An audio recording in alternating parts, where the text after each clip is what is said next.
Hello, I'm Stuart. Before we start, we want to share that this video uses AI for graphics and voice, but all the information is manually researched by our team. Here in the video, we are going to talk about Oddsparks, an automation adventure error code 2. As per the research, the error comes when users try to load, continue, or start a new game. Instead of proceeding, the game sends them back to the main menu in a loop and shows this error code.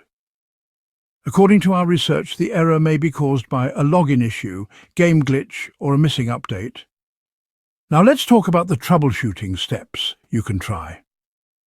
The first thing we suggest is to log out of your account and log back in.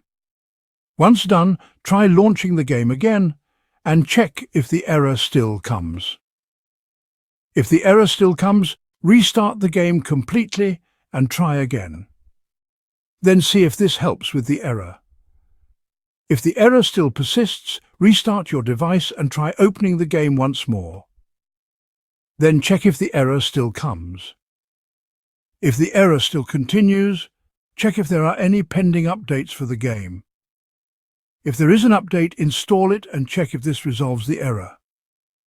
At last, if you still get the error, then make a new thread in the bugs and feedback section of the official Discord server and check if this helps with the error. Thanks for watching. This is all we have for the error. If this video helped, don't forget to like, share and subscribe. Have any questions or issues? Drop them in the comments below. See you in the next one.